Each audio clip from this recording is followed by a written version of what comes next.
Class 10th। कल हम लोगों ने राम लक्ष्मण परशुराम संवाद पाठ का चौपाइयाँ पढ़ा था और वह जो है यहाँ तक पढ़ा था कि जब एकदम से गुस्से में होकर परशुराम जी लक्ष्मण से संवाद करते हैं तो लक्ष्मण भी उनसे खड़े होकर हंसते हुए मृदुवाणी में संवाद करते हैं और कहते हैं कि हम लोगों के खानदान में, हम लोग के कुल में जो है ब्राह्मणों पर अत्याचार नहीं किया जाता है, ब्राह्मण को नहीं मारा जाता है, हरिजन को यानी जो भगवान के भक्त हैं उनको नहीं कुछ किया जाता है और ब्राह्मण समझकर मैं आपका इज्जत कर रहा हूँ और आप आगे तमाम बातें बोलते जा रहे हैं। यहाँ तक हम लोगों ने कल पढ़ा था। अब आगे का हम पढ़ेंगे।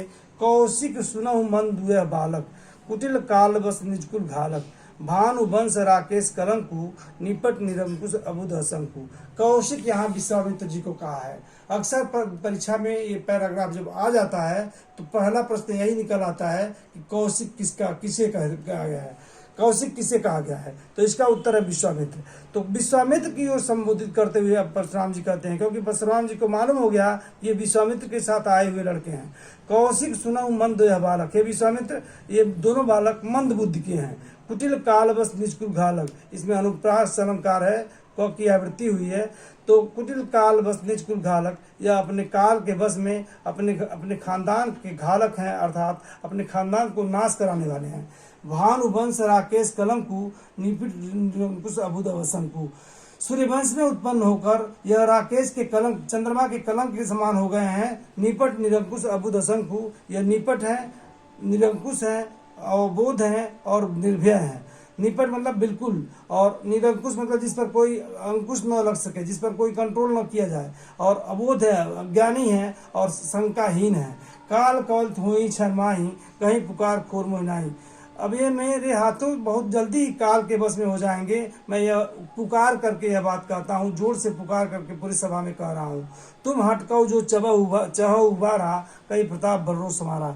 हे विश्वामित्र, अगर आप अचानक इनको बचाना चाहते हैं तो हमारे बल और प्रताप का इनको बखान कर दीजिए, हमारा बल प्रताप बताकर इनको समझा दीजिए। लखन कहे मुनि सुजस तुम्हारा, तुम्हारी अछत को बर नहीं पा रहा। इसी बीच लक्ष्मण भी बोल देते हैं कि हे परशुराम जी, आप हे मुनिवर, आपका सुयश और आपका सुंदर यश और व्यवहार तो पूरा संसार जानता है। आप अपने मुंह से क्यों अपनी बड़ाई कर रहे हैं? अपने मुंह तुम आपन करनी, बार अनेक भांति में उभरनी। आप अपने मुंह से बार बार आप अपने वर्णन को कर रहे हैं और आपको अपने मुंह से ऐसा वर्णन करना अच्छा नहीं लगता। नहीं संतोष तत्व कछ कहूँ, निजन जन रिस रोज दूसरा दुख सहूँ। यदि इसमें विसंतोष नहीं है तो फिर कुछ कहिए और अपना क्रोध रोक करके अपने मन में दुख मत सहिए। अपना क्रोध रोक करके मन को दुख मत पहुँचाइए। वीर प्रति तुम धीर बहुत शोभा। हे लक्ष्मण कहते हैं, हे परशुराम आप वीरवती हैं, हे मुनिवर आप वीरवती हैं, आप धीर हैं और शोभा के खान हैं। गाली देत न पावई शोभा, और आपको गाली देते हुए आपके मुंह से आप शोभामान नहीं हो रहे हैं, क्योंकि आप ब्राह्मण हैं, वीरव्रती हैं, वीर हैं, बहादुर हैं और धीरता के भी अंबार हैं, इसलिए आपको गाली देते हुए शोभा नहीं देता। सूर समर करनी कर जनाओ आप, विद्यमान राय पार प्रताप।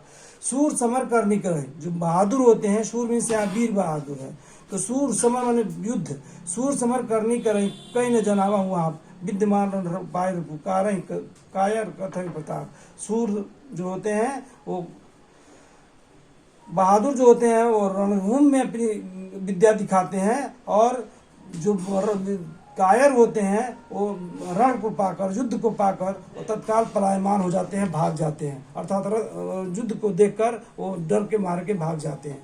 तुम तो काल हाँक जन लावा, बार बार मुहिलाग बुलावा। परशुराम जी फिर बोलते हैं लक्ष्मण जी से इस बात को सुनकर, तुम तो काल जाग हाँक बुलावा, तुम तो काल हाँक जरुलावा, बार बार लाग बुलावा। तुम तो अपना काल बार बार अपने ही बुला रहे हो। सुनत लखन के वचन कठोरा, परशु सुधार धर्म कर धोरा। लक्ष्मण के वचन को, कठोर वचन को सुनकर परशुराम जी अपने फरसा को दिखाते हुए, हाथ में मजबूती से पकड़ते हुए घोर फरसे को कहते हैं, अब जन देव दोष में लगू, अब मुझे कोई दोष नहीं देगा। कटुवादी बालक बजोगी, यह कटुवादी बालक है, यह कठोर कटु वचन बोलने वाला बालक है और यह बध के ही योग्य है। कटुवादी बालक वध जोग्य मैंने वध के हत्या करने के योग्य है। बाल विलोक बहुत मैं बाचा, अब यह मरहार भाषाचा। बालक समझकर मैंने इसको बहुत बचाया, अब यह मरने के लायक हो गया है। कौशिक कहा, क्षमा अपराधु, बाल दोष गुण साधु। विश्वामित्र जी सुनकर कहते हैं कि हे महाराज, आप अपराध को क्षमा करिए। बाल दोष गुण गणई साधु, बालकों का दोष साधु सज्जन लोग नहीं ध्यान देते। बालकों के दोष का ज्ञान साधु सज्जन लोग नहीं करते। खर कुशल खर कुठार में अक्रूर को ही आगे आपरिधि गुरुदो ही।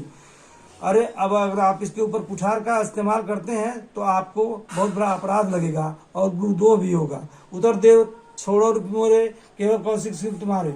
उतर दे छोड़ो रूप मारे केवल कौशिक शिव तुम्हारे। हे विश्वामित्र, आपकी शीलता की आपकी सृजनता की परवाह करके मैं इनको छोड़ दे रहा हूँ, मैं इनको नहीं मार रहा हूँ। नत्य काट कुठार कुठारे बुराई थोड़े, नहीं तो यह फरसे से काट काट के इनको अपने गुरु के ऋण को मुक्त कर पाता।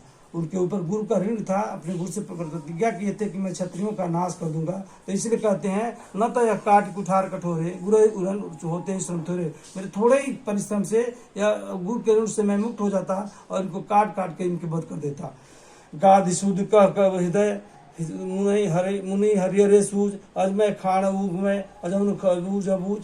गाद सूर भी विश्वामित्र को ही कहा गया है। गाद सूर का हृदय हसी मुनि हरिहरे सूज। विश्वामित्र के वचन को सुनकर मुनि जी यानी कि कौशिक मुनि, विश्वामित्र के वचन को सुनकर कौशिक मुनि मन में हरे हो रहे हैं यानी प्रसन्न हो रहे हैं और सोच रहे हैं मैं खाड़ न उख में अजऊ न बूझ अबूझ। अभी भी यह परशुराम इस बालक को गन्ने का एक कंडा, गन्ने का एक जो है खंड मान रहे हैं, गन्ने का खाड़ मान रहे हैं, गन्ने का बना हुआ एक सर्व गुण मान रहे हैं। यह नहीं जानते हैं कि यह लोहे का बना हुआ शरीर इसका है। इन लोगों का शरीर लोहे के से तपा हुआ है, गन्ने की तरह से कोमल नहीं है कि इनको काट डालेंगे। लखन कहे मुंशील तुम्हारा को जन जान विदित संसारा। लखन कहे मुंशील तुम्हारा को जन नहीं जान विदित संसारा। इसके बाद लक्ष्मण जी पुनः बोलते हैं कि ये मुनि, आपका शील संसार कौन नहीं जानता है। माता पिता उरण भयनी के गुरु रहा सोच वर्जी के। माता पिता के ऋण से आप उर्ण हो चुके हैं, आपके ऊपर गुरु का ऋण है जो आपकी सोच का कारण है और वह ऋण आप चुकता करना चाहते हैं। सो जन हमरे माथे काढ़ा दिन चल गए ब्याज में बढ़ा। वह गुरु का ऋण बहुत हमारे माथे आप डालकर उसका ऋण ब्याज निकालना चाहते हैं। दिन चल गए ब्याज बढ़ बढ़ा, ब्याज उसका बहुत बढ़ गया होगा क्योंकि ऋण बहुत पुराना है। अतः अब आनी व्यवहारिया खोली, तुरंत देख में थैली खोली। आप अपना जो भी कर्ज है हमसे ले लीजिए। मैं अपना व्यवहारिया में अपना थैली खोल रहा हूँ। मैं अपने सिक्कों का थैली, मैं अपने ब्याज का कर्ज के देने के लिए सिक्कों का थैली खोल रहा हूँ, तुरंत ले लीजिए। यहाँ व्यंग कसते हैं। सुन कटु वचन कुठार कुछ सुधारा, हाय हाय सब कठोर सभा पुकारा। लक्ष्मण जी के कठोर वचन को सुनकर सब लोग हाय हाय पुकारने, पूरी सभा के लोग हाय हाय करने लगे कि लक्ष्मण को ऐसा नहीं कहना चाहिए था। भृगुवर परस दिखाओ मोहि विप्र विचार बचाओ भृगुवर परस दिखाओ मोहि विप्र विचार बचाओ न। भृगुवर विश्वामित्र परशुराम अपना परस यानी फरसा दिखा रहे हैं बार बार और विप्र विचार बचाओ न। और ब्राह्मण समझकर वो जो है ब्राह्मण विचारते हैं कि यह राजा का द्रोही है, निर्द्रोही है।